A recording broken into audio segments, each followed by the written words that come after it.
자, 그래서 사실은 수학과 4학년 애들이 하는 수학과 4학년, 사실 나도 수학과는 아니었지만은 내가 4학년 1학기 때 미분기하학을 갖다가 수강 신청해가지고 미분기하학 완출을 갖다가 4학년 1, 2학기에 들었는데 뭐 그 부분을 지금 다 할 수는 없는 거고, 따라서 우선 아주 간략하게 아인슈타인 이론을 가는데 필요한 부분만 하는 거죠. 우선 첫 번째로는 우선 미분기하학은 크게 둘로 나뉘어져요. 하나는 곡선론, 또 하나는 곡면론이에요. 그래서 일반적인 곡선론에 대해서 생각을 해보시죠. 그러니까 곡선이라고 하는 것은 뭐 이런 식으로 그리고 이 곡선이라고 하는 것은 우리가 뭘로 생각을 할 수 있냐면은 결국 알파, 벡터의 t 이런 식으로 파라메터라이즈 시킬 수가 있어요. 일반적인 곡선은. 즉 다시 말해서 어떤 이러한 파라메터에 의해서 우리는 얘를 갖다가 성분으로 쓰면, 우리는 지금 여기서 어떤 곡선을 얘기하냐면 2차원 평면에 인베딩 될 수 있는 곡선을 얘기하는 거예요. 오케이?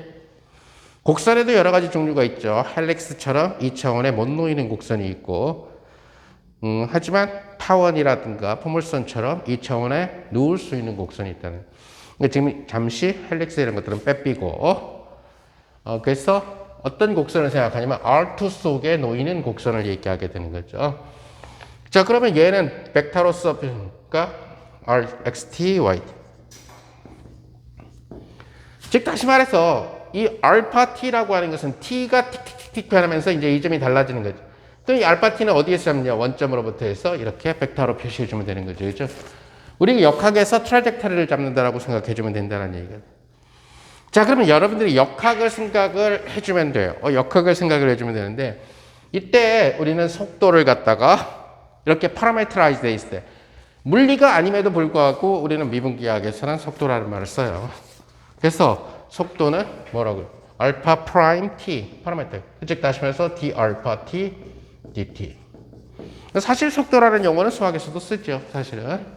그래서 그 다음에 속력, 스피드라고 하는 거, 이 스피드라고 하는 것은 우리가 알파 프라임 t라고 하는 이 벡터의 크기, 이런 식으로 생각을 합니다. 자, 하나의 예를 들어서 이러한 R2 속에 있는 이러한 반지름이 A인 그런, 그리고 여기가 오리진, 원점이 되는 이러한 형태의 커브를 생각해 봅시다. 자, 이러한 커브는 결국 어떻게 파라메트라이즈 됐냐면 원점으로부터의 임의의 위치에 있는 여기. 그래서 알파 t라고 하는 친구를 뭘로 잡아주면 돼요? 이제 우리는 역학에서는 주로 RT라고 쓰죠, 그죠? 자, 미분기하에서 보통 그냥 커브를 알파 t라고 쓰니까 우리가 물리학에서는 보통 알파 t, RT라고 쓰는 이 표현이라고 생각합니다. 그러니까 걔의 x좌표, y좌표가 다 파라메트라이즈 되어 있겠죠. 그래서 어떻게 파라메트라이즈 되어 있냐면 a 코사인 t, 그 다음에 a 사인 t, 이렇게 t로서 파라메트라이즈. 자, 이렇게 곡선을 이렇게 매개 변수를 통해서 나타낼 수 있죠. 여러분들이 고등학교 때 했던 사이클로이드도 그렇고. 자, 그러다 보니까 속도라고 하는 친구는 결국 알파의 프라임 t, 이것은 마이너스 a 사인 t, a 코사인 t. 그래서 이 커브를 돌아갈 때 속도와 알파 t, 커브를 나타내는 알파 t하고는 결국 서로 수직이라는 것을 알 수가 있죠. 그죠? 즉, 물리학적으로, 역학적으로 얘기하면 원운동을 할 때 위치 벡터와 반지름 방향으로의 위치 벡터와 그 점에서의 속도 벡터는, 순간 속도는 서로 수직이다. 그죠? 자, 그러다 보니까 이때 우리는 스피드는 V 벡터에, 물리에서는 그냥 이거 한 줄로 쓰고, 수학에서는 보통 크기를, 벡터의 크기를 두 줄로 써서 놈으로 정의를 해요. 뭐 이거는 수학자와 물리학자의 약간의 차이라고 생각하시면 돼요. 이것은 바로 A제곱. 그 얘기는 뭐냐면은 얘는 속력이 일정한 운동을 한다. 그 얘기는 바로 등속 원운동이 된다는 것을 여러분들이 알 수가 있다는 겁니다. 자, 그 다음에 이런 커브를 묘사할 때, 자, 그러다 보니까 이 커브가 이렇게 했어요. 그래서 만약에 그러니까 다시 말해서 여기가 알파 어떤 파라미터, 자, 커브라고 하는 것은 결국 뭐냐면은 그 무한 커브가 아니에요. 요한한 이러한 커브는 결국 뭐냐면 어떤 인터벌에 대한 벡터로의 매핑이에요. 쉽게 얘기하면은. 그래서 어떤 파라메타가 A일 때의 위치가 여기 출발점이 되는 거죠. 그럼 여기가 파라메타가 B일 때의 위치가 되는 거예요. 그러면은 임의의 위치, 얘가 이제 이 커브를 따라서 이렇게 움직이고 있으니까 임의의 위치는 바로 파라메타 T일 때. 그죠? 그럼 결국 이 파라메타 T는 어떤 인터벌이 되냐면은 A라는 값에서부터 시작해서 B까지 런되는 이러한 파라메타라는 얘기가 되는 거죠. 그죠? 그러니까 아까 이런 파라메타 같은 경우는 뭐가 돼? 0에서 2파이까지를 돌린 거죠. 일반적으로 한 바퀴만 돌린다라고 얘기를 했을 때. 자, 이때 우리가 A에서 출발해서 임의의 위치 T까지. 자, 파라메타가, 자, 수학에서는 곡선을 묘사하는 매개변수라고 얘기하고, 우리는 주로 얘를 어디에다 써왔냐면 역학에 써왔기 때문에 시간이죠. 근데 수학자들은 굳이 역학에 근시키지 않는다고. 그래서 파라메타는. 근데 사실은 미분기하를 조금 알고 2학년 역학을 들어가도 참 재밌어요. 왜냐면 우리가 사실 역학관에서 배우는 내용은 거의 대부분 다 커브 시어리예요. 커브 찾는 문제. 태양 중심으로 어떤 커브냐. 그죠? 그 다음에 포물선 문제도 다 커브 문제라는 얘기가 되는 거죠. 그래서 사실 미분기하를 조금 알고 역학을 배우면은 재밌을 수가 있다라는 거죠.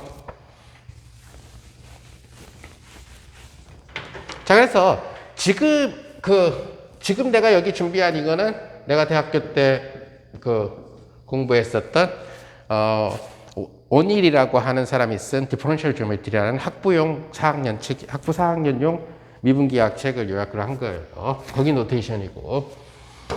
자, 그래서 그럼 여기서부터 출발해서 여기까지 갔을 때에, 즉 T로 지칭되는 T라는 매개변수가 T라는 값에 지칭될 때까지 간 이 거리, 이것을 우리는 뭐라 하냐면 ST라고 얘기를 하고, 얘를 뭐라고 얘기를 해요?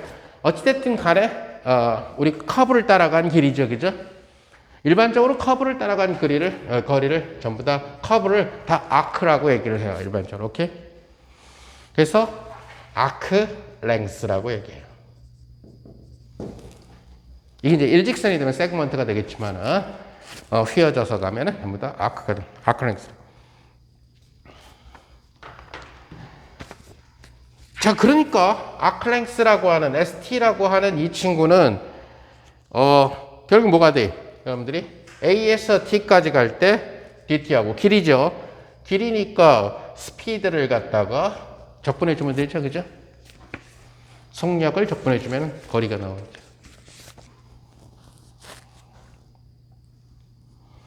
자, 그래서 이런 형태로서 우리가 ST라고 하는 친구, 아크랭스. 이 아크랭스는 미분기하학에서 굉장히 중요한 역할을 해요. 그래서 여러분들이 간단한 거지만 아크랭스를 꼭 기억을 해둔다. 자, 그러다 보니까 여러분들은 뭘 알 수 있게 되냐면은 미분의 기본 성질로부터 아크랭스 T까지의 아크랭스를 T로 미분하면은 바로 이것이 스피드가 나온다는 것을 여러분들이 알 수가 있을 거예요.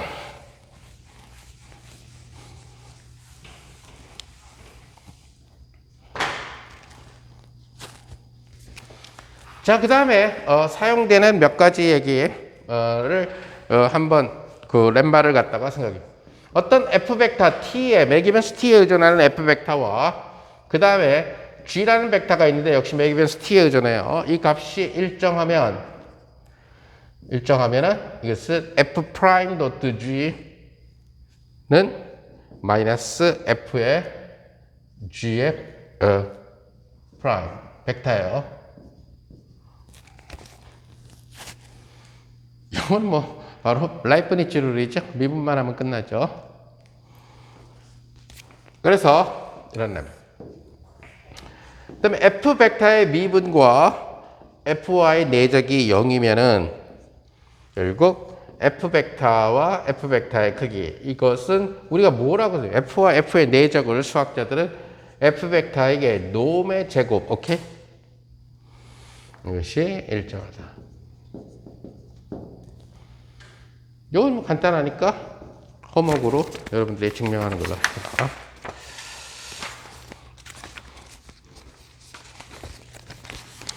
자, 그래서 우리는 이 친구의 매개변, 이제 미분기하학에서 곡선론에서의 핵심은 뭐냐면은 우리가 매개변수는 얼마든지 달리 잡을 수 있어요. 그죠? 한 곡선을 묘사하는데 매개변수는 달리 잡을 수 있어요. 그런데 우리는 뭘 생각을 하냐면 바로 이 알파라고 하는 그 벡터의 매개변수를 뭘로 잡아주냐면 그냥 매개변수 t로 잡아주지 말고 이 알파라는 벡터의 매개변수를 아크랭스로 잡아주자는 거예요.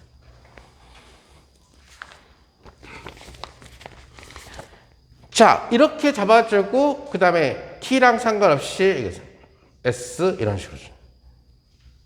즉 t라는 매개변수를 쓰는 것 대신에 t까지의 아크랭스를 s라고 하면 그 s를 쓰자라는 거죠. 그러면 이 s는 뭘 만족하냐면 s를 미분하면 바로 알파 프라임 t의 놈이 나온다는 얘기, 크기가 나온다는 것을 여러분들이 아시죠.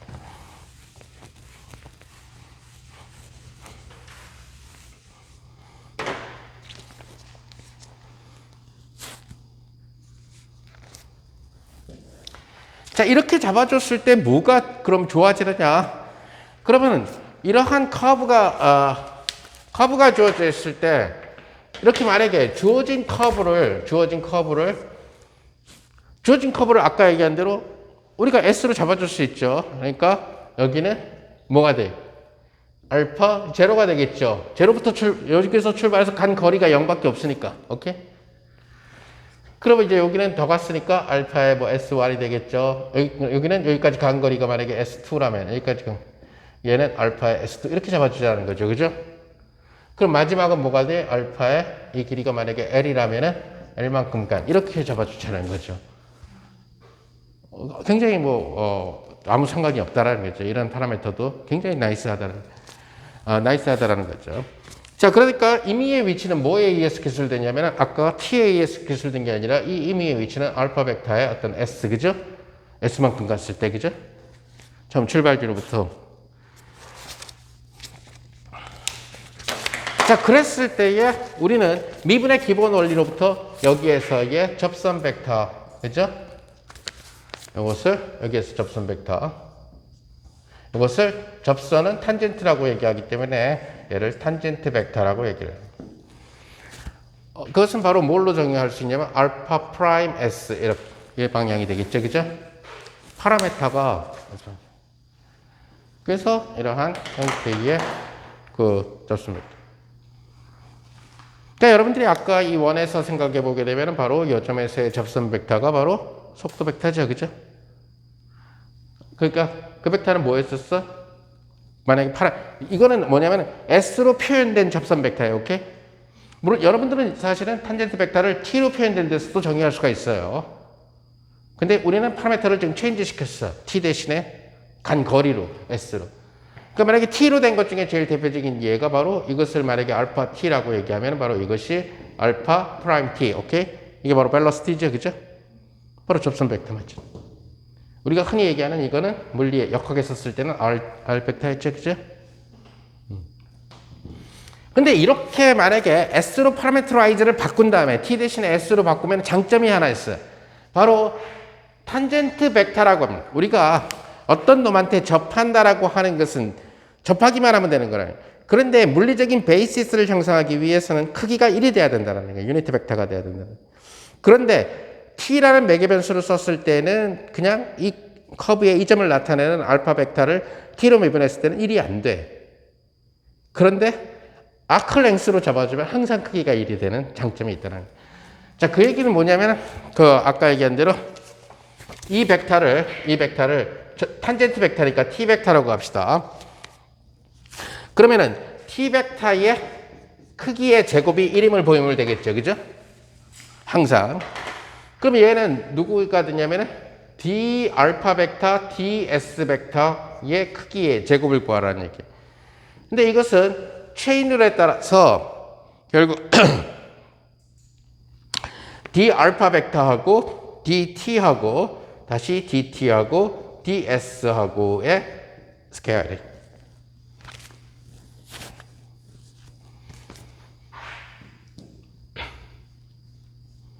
이것은 이렇게 쓸 수가 있죠. 결국 d 알파 dt 벡터의 크기의 제곱하고 그 다음에 dt ds 이거는 뭐 절대값으로 나오겠죠. 그냥